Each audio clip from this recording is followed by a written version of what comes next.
Olá pessoal, estamos aqui mais uma vez para o nosso tema da lição.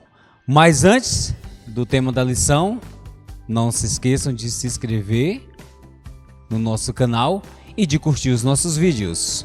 E o tema da lição de hoje é Igreja e Estado versus Cristo. Eita, aqui essa união aqui, rapaz, é perigosa, hein, velho? Perigosa. A gente vai conversar exatamente sobre isso hoje. Meu amigo, quais foram as acusações a Cristo que os judeus, ou os fariseus, né, a igreja da época, fez contra ele que culminou a sua morte? Vamos lá, eles fizeram 3 acusações a Cristo. E aí, é interessante que ele fala aqui, ó. A primeira acusação é que ele havia desviado o que ali? Desviado dos seus seguidores de pagar o imposto a Roma. Essa acusação era falsa. Na própria Bíblia fala que se você pegar ali, você fala o quê? Dei a César o que é de César e dei a Deus Que é de o Deus. que é de Deus. Então essa acusação que eles fizeram é falsa. Perfeito. As 2 primeiras acusações que eles fizeram até Jesus foram acusações falsas. E todas as 3 acusações que fizeram a Jesus eram acusações o quê? Políticas. Então, recapitulando, a primeira é: ele havia desviado a nação, proibido então que os seus seguidores pagassem impostos a Roma, e terceiro, que ele afirmou que ele era o quê? O rei de Israel. Então, minha gente, vocês perceberam que o que o Thiago acabou de dizer é uma grande verdade, né? Todas as acusações praticamente envolviam coisas políticas.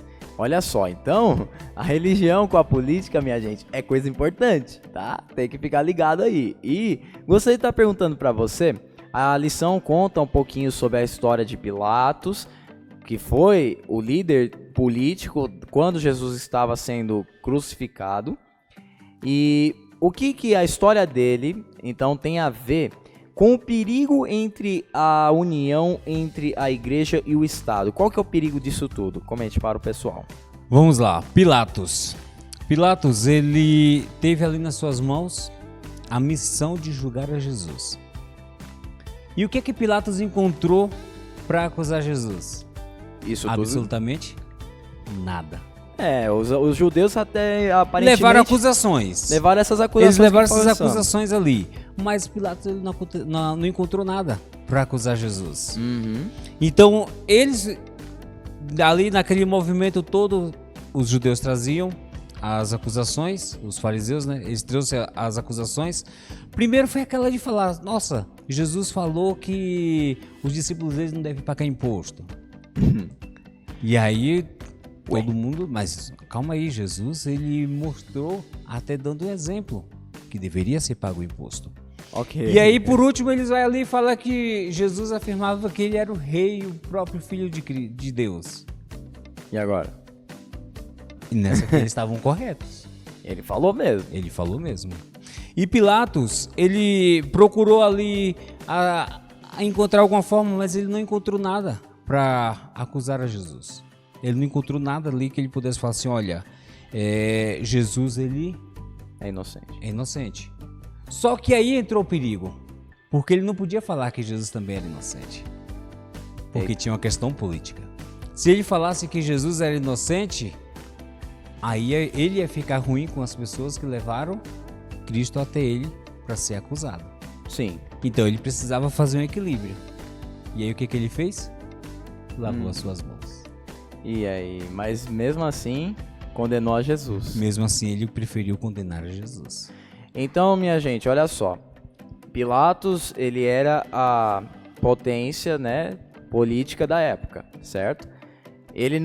Ninguém poderia matar uma pessoa na Judéia se não tivesse autorização de Roma. Então, se Pilatos autorizasse, ok. Se ele não autorizasse, não ia ser morta aquela pessoa. Então, os judeus levaram exatamente a acusação, dizendo que ele era o rei dos judeus, que Jesus se afirmava ser o Messias, um rei.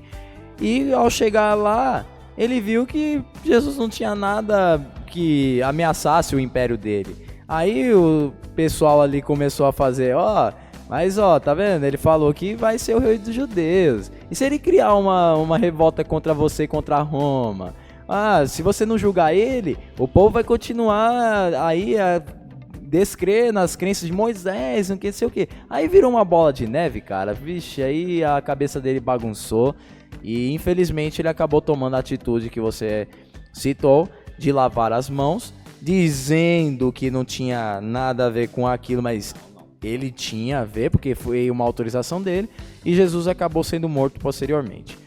Mas essa história nos ensina mais sobre o perigo. Sim, e aqui você pegando no penúltimo parágrafo aqui, fala o quê? Em poucas palavras, Pilatos, ele concordou em fazer do Estado o braço perseguidor do poder religioso quando consentiu na execução de Cristo, que está lá no livro de Lucas. Então, Sim. Pilatos, ele concordou em fazer o Estado o braço perseguidor. Tá vendo só? E Jesus sendo o primeiro mártir do cristianismo, ele mesmo, o próprio criador do cristianismo, foi o primeiro mártir. Claro, depois teve Estevão, assim, mas tudo bem, a gente não vai enumerar todo mundo. Mas a coisa começou já totalmente errado, já colocando o Estado aí tudo na jogada. Começou com Jesus sendo morto por causa da autorização do Estado. Depois o exemplo se repetiu na Idade Média. E a lição termina com uma frase bem impactante aí, né, Tiago? Você poderia ler pra mim a última frase que tá grifada aí na lição? E sabemos que estará em jogo mais uma vez nos últimos dias da história. Ixi, cara, tá vendo? Começou com Jesus, foi na Idade Média, mas vai estar, o Apocalipse fala que essa questão entre Estado e Igreja vai estar nos últimos dias da história. Então, precisamos ficar bem ligados nesse assunto aí, ou tô errado? Sim, não, nós temos que ficar bem ligados. Se você analisar, desde o ano passado ali, um líder religioso, ele tem trazido para dentro da igreja que o quê? O domingo é um dia da família, é um dia verde, é um dia do meio ambiente. Eita. E isso daí começa a trazer o Estado para dentro da igreja, porque vai diretamente de encontro com o que nós acreditamos. Porque nós sabemos que o sábado é o dia de guarda. E estudamos E isso daí está trazendo justamente para os nossos dias de hoje.